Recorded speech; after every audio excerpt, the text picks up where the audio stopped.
दारा सिंह चौहान पिछले चुनाव में ये कह करके भारतीय जनता पार्टी छोड़ देते कि भारतीय जनता पार्टी में पिछड़ों का सम्मान नहीं है।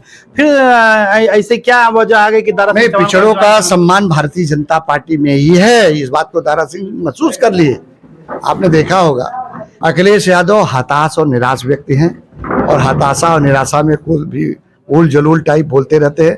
कभी भी कहते हैं, कभी कहेंगे कि शासन और प्रशासन के कारण से ये चुनाव जीत जाते, कभी ईवीएम को दोषी देंगे।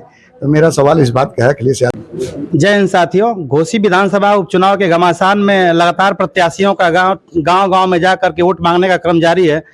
घोसी विधानसभा के चुनाव में हमारे साथ मौजूद हैं गिरीश चंद्र यादव जी, जो खेल कूद मंत्री हैं उत्तर प्रदेश सरकार के। हम जानेंगे आपसे क्या है जनता की राय। यहाँ की जनता ने एकदम मन बना लिया है कि भारतीय जनता पार्टी के उम्मीदवार दारा सिंह को जिताने के लिए, क्योंकि हम लोग लगातार, मैं 20 तारीख से मेरा यहाँ आना हुआ है, गांव में जा रहे हैं, लोगों से संवाद हो रही है, बातचीत हो रही है, लोगों का बहुत स्नेह मिल रहा है, समर्थन मिल रहा है, आशीर्वाद मिल रहा है। और मैं इस आधार पर इस बात को कह सकता हूँ कि भारतीय जनता पार्टी का जो नेतृत्व है, देश के यशस्वी प्रधानमंत्री जी के मार्गदर्शन में, उत्तर प्रदेश के यशस्वी मुख्यमंत्री जी के कुशल नेतृत्व में उत्तर प्रदेश विकास की गति को बहुत तीव्रता के साथ आगे बढ़ा रहा है। और इस नेतृत्व पर और भारतीय जनता पार्टी की वैचारिक जो विचारधारा, उस पर प्रदेश की जनता का पूरा विश्वास है। और उस विश्वास के कारण से लोग भारतीय जनता पार्टी के पक्ष में मतदान करेंगे। मैं गांव में जाता हूं, लोगों से बातचीत भी होती है, पूछता हूं, तो गांव में प्रधानमंत्री आवास योजना के अंतर्गत गरीबों को आवास मिल रहा है, शौचालय मिल रहा है, किसान सम्मान निधि के तहत किसानों के खाते में पैसे जा रहे हैं, गरीबों को निःशुल्क जो है राशन मिल रहे हैं, राशन कार्ड भी बने हुए हैं, उनको गरीब को निःशुल्क मिल रहा है। आयुष्मान भारत कार्ड योजना के अंतर्गत गरीब को 5 लाख रुपए की इलाज की व्यवस्था हमारी सरकार ने दे रखा है। मुख्यमंत्री जन आयोग योजना के अंतर्गत भी हमारी सरकार ने 5 लाख रुपए की इलाज की व्यवस्था उत्तर प्रदेश सरकार ने दे रखा है। और जो वृद्धा पेंशन, दिव्यांग पेंशन, निराश्रित पेंशन थे, उनकी भी हमारी सरकार ने जो 500 से बढ़ाकर 1000 रुपये किया, वो लोगों को मिल रहा है। पूछ रहे हैं हम लोग बताते हैं कि मिल रहा है, लोगों के खाते में पैसे आ रहे हैं। एक तरह से ये देखा जाए कि जो आज हमारी देश की सरकार और प्रदेश की सरकार जन कल्याणकारी योजनाएं चलाई, वो धरातल पर पहुंच रही है, जनता को मिल रही है और जनता उससे लाभान्वित है। इसलिए योगी और मोदी के नेतृत्व पर देश की और प्रदेश की जनता का भरोसा है। और मैं लगातार इस क्षेत्र में भ्रमण कर रहा हूँ, गाँव में जाता हूँ, लोगों का समर्थन मिल रहा, आशीर्वाद मिल रहा, स्नेह मिल रहा। इस आधार पर मैं आपको कहना चाहता हूँ कि घोसी के उपचुनाव में भारतीय जनता पार्टी की विजय सुनिश्चित है। अभी समाजवादी पार्टी के शीर्ष नेता अखिलेश यादव जी आए थे और उन्होंने कहा कि दारा सिंह चौहान धोखेबाज हैं, तो उनको हरा करके ही सबक सिखाया जनता यहाँ पे। अच्छा, ये बताओ आप, जब वो भारतीय जनता पार्टी छोड़ कर गए थे तो दारा सिंह सच्चे सिपाही थे, और समाजवादी पार्टी छोड़ के आए धोखेबाज हो गए। तो अखिलेश यादव ये बताएं कि किस दिन वो सर्टिफिकेट लोकदल को देंगे। स्वाभिमान जो पार्टी बनी है, सुहेलदेव पार्टी, उसको कब ये बात कहेंगे। तो उनका ये काम है, उनका यही काम है। और अगर धोखेबाजी की बात करते हैं तो बहन जी के साथ कौन सा कांड किए थे? मेरा भाई गेस्ट हाउस कांड याद नहीं है क्या? अगर भारतीय जनता पार्टी के ब्रह्मदत्त द्विवेदी जी पहुंचे नहीं होते तो बहन मायावती जी के साथ इनके गुंडे क्या कर रहे थे? उनसे चले गए हाथ मिलाने सत्ता के खातिर। तो इस समय सत्ता के लिए अखिलेश यादव एकदम व्याकुल भारत होकर घूम रहे हैं। दारा सिंह चौहान पिछले चुनाव में ये कह करके भारतीय जनता पार्टी छोड़ देते कि भारतीय जनता पार्टी में पिछड़ों का सम्मान नहीं है। फिर ऐसे क्या वजह आ गई कि दारा सिंह चौहान पिछड़ों का सम्मान भारतीय जनता पार्टी में ही है। इस बात को दारा सिंह महसूस कर लिए। आपने देखा होगा कि पिछड़े वर्गों को संवैधानिक दर्जा हमारी पार्टी ने दिलवाया, देश के यशस्वी प्रधानमंत्री माननीय मोदी जी ने दिलवाया। आज पिछड़े वर्ग के लिए आयोग गठित हो गया है और वो एक तरह से संवैधानिक आयोग है, क्रियाशील हो गया है। वहाँ लोगों की समस्याएं सुनी जा रही है, पिछड़े वर्ग की उनकी समस्याओं का समाधान भी होगा। अखिलेश यादव हताश और निराश व्यक्ति हैं और हताशा और निराशा में कुछ भी उल जलूल टाइप बोलते रहते हैं। कभी भी कहते हैं, कभी कहेंगे कि शासन और प्रशासन के कारण से ये चुनाव जीत जाते, कभी ईवीएम को दोषी देंगे। तो मेरा सवाल इस बात का है अखिलेश यादव से, आप लोगों को इस बात को पूछना चाहिए कि 2014 में जब लोकसभा का चुनाव हुआ तो वो मुख्यमंत्री थे, उनके हाथ में सारा प्रशासन भी था, तब भी भारतीय जनता पार्टी 73 सीटें जीती थी। और 2017 में उनके मुख्यमंत्री रहते हमारी पार्टी जो है गठबंधन के साथ हम 325 सीटें जीते थे कि नहीं जीते। तो शासन भी उन्हीं के हाथ में था, प्रशासन भी उन्हीं के साथ था।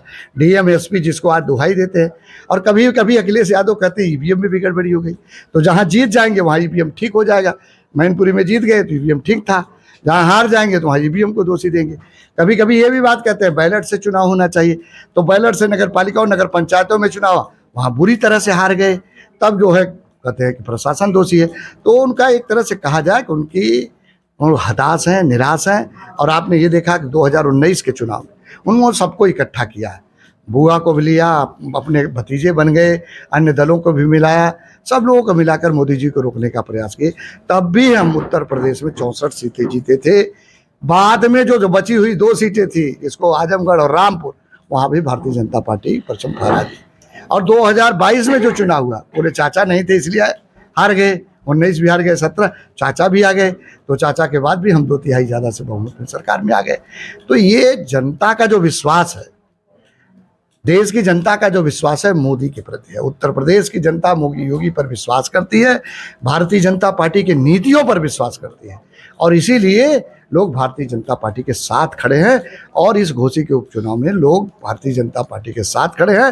दारा सिंह चौहान आने वाले 8 तारीख को जब काउंटिंग होगा तो आप विजयी घोषित होंगे, ये आपको दिखाई पड़ेगा। आप उल जुलूल बयान की बात कर रहे हैं, तो ओपी राजभर को भूला नहीं जा सकता है। और ओपी राजभर ने इस चुनाव प्रचार के दौरान कहा था कि यादवों की बुद्धि 12 बजे के बाद खुलती है। देखिए, उन्होंने ये बात नहीं कहा था, लोगों ने तोड़ मड़ोड़ कर पेश किया। उन्होंने कहा कि लोग कहते हैं, आप बयान पूरा पढ़ लो, उनका बयान पूरा पढ़ लो। उन्होंने कहा लोग कहते हैं, उन्होंने व्यक्तिगत रूप से बात नहीं किया।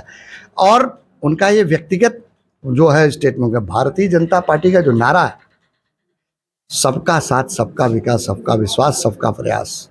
हम कोई जाति धर्म की राजनीति नहीं करते, हम सर्व समाज के हित के लिए काम करते हैं, पूरे देश के लिए काम करते हैं।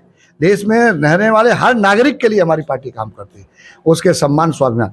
हमारी जो पार्टी है, जो विरासत में हमको संस्कृति मिली है, उसको भी विकसित करने का काम हम लोग कर रहे हैं। तो हम कोई जाति पाति की राजनीति नहीं करते साहब। जो लोग इसकी राजनीति करते हैं उनसे इस सब बात का सवाल पूछिए। क्या भारतीय जनता पार्टी के लिए ओपी राजभर और दारा सिंह चौहान जरूरी है या मजबूरी?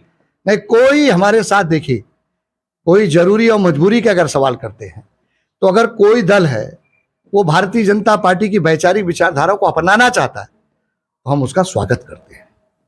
अगर ओम प्रकाश राजभर जी और दारा सिंह चौहान जी भारतीय जनता पार्टी की वैचारिक विचारधारा, जो पंडित दीनदयाल उपाध्याय जी के एकात्म मानववाद का दर्शन है, उसको स्वीकार कर रहे हैं, तो उनका स्वागत हम करते हैं और उसके साथ हम आगे बढ़ेंगे। आप उत्तर प्रदेश सरकार के खेलकूद मंत्री हैं, अगर विधानसभा घोसी में भाजपा उपचुनाव जीतती है तो आप घोसी की जनता के लिए क्या करेंगे? सर्वांगीण घोसी की जनता का विकास होगा, गांव गली जो रहने वाले हैं उन सब के जीवन में बदलाव होगा, कल्याणकारी जो हमारी योजना है उनको धरातल पर ले जाएंगे, उन सबको पक्की सड़कों से गांवों को जो अभी तक वंचित है उनको जोड़ने का काम करेगी। हर गांव मजरे पूर्वे जो बिजली से वंचित होंगे उनको विद्युतीकरण का भी काम हम करेंगे। ये सब काम जो खेल कूद मंत्रालय के तहत युवा बहुत काफी पीछे रह जाते हैं गाँव में, उसके लिए क्या करेंगे? ऐसा नहीं है साहब, खेल कूद में हमारी सरकार बनने के बाद बहुत बड़ा ऐतिहासिक फैसला हम लोगों ने लिया। इसी देश में, देश के कई राज्यों में जो हमारे पदक विजेता खिलाड़ी हुआ करते थे, उनको सरकारी नौकरी में प्राविधान था। बिहार में था, पंजाब में था, हरियाणा में था, राजस्थान में था, लेकिन उत्तर प्रदेश में नहीं था। माननीय मुख्यमंत्री जी के प्रेरणा से उत्तर प्रदेश की सरकार ने कैबिनेट में प्रस्ताव लाया, ऐसे पदक विजेता खिलाड़ी उनको भी हम सरकारी नौकरी देंगे क्लास 2 के पद पर, जो लोक सेवा आयोग की परिधि के थे। लोक सेवा आयोग की परिधि से बाहर करके सीधी भर्ती के माध्यम से हम लोगों ने उन 3 लोगों को नौकरी दिया है। दिव्या काकरान को नायब तहसीलदार के पद पर, विजय यादव को जो बनारस के रहने वाले जूडो के खिलाड़ी थे उनको जो है नायब तहसीलदार के पद पर, ललित उपाध्याय जी को जो हॉकी के खिलाड़ी थे उनको डिप्टी एसपी पद पे हमारी सरकार ने नौकरी दी। और हमारी सरकार ने 2022 में 7 जनवरी 2022 को एक हम लोगों ने संशोधन किया कि जो समूह ग के पद जो है उसमें जो स्पोर्ट्स के 2% कोटे होने चाहिए, जबकि वो पहले विसंगति थी। 2006 में जो एक शासनादेश जारी हुआ था वो विभाग ने जारी कर दिया था जबकि जो विभाग कार्मिक विभाग से जो जियो जारी होता है वही सभी विभागों पर प्रभावी होता है। माननीय मुख्यमंत्री जी की प्रेरणा से उस बात को हम लोगों ने संशोधन किया, कार्मिक से जियो जारी किया। 534 कुशल खिलाड़ियों की भर्ती की प्रक्रिया प्रारंभ हुई, जिसमें जो है 479 लोगों का सिलेक्शन हो गया। 227 को एक बाद हमने वेरिफिकेशन आ गए थे, नियुक्ति पत्र माननीय मुख्यमंत्री जी के कर कमलों द्वारा दिया गया। 233 अभी जल्दी ही हम लोगों ने दिया है, उनको भी नियुक्ति पत्र दे दिया गया है।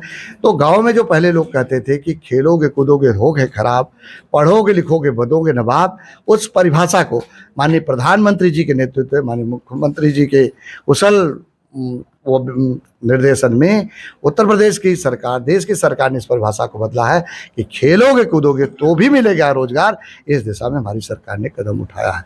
आने वाले दिनों में हमने सभी विभागों को इस बात को चिट्ठी लिखा है, पत्राचार हमारे जो सचिव हैं उन लोगों ने लिखा है, हमने निर्देश दिया था कि जितने भी पद हैं वो सब भरे जाएं और उसमें स्पोर्ट्स के जो 2% कोटे हैं उनको भी भरा जाना चाहिए। अब आने वाले दिनों में आपको इसका प्रभाव बहुत तेज़ी के साथ दिखाई पड़ेगा। आप देखेंगे कि अंतर्राष्ट्रीय स्तर का स्टेडियम सिगरा में बना रहे हैं, भारत सरकार के सहयोग से, उत्तर प्रदेश के स्मार्ट सिटी के सहयोग से लगभग 400 करोड़ से ऊपर लागत से हम सिगरा में बना रहे हैं।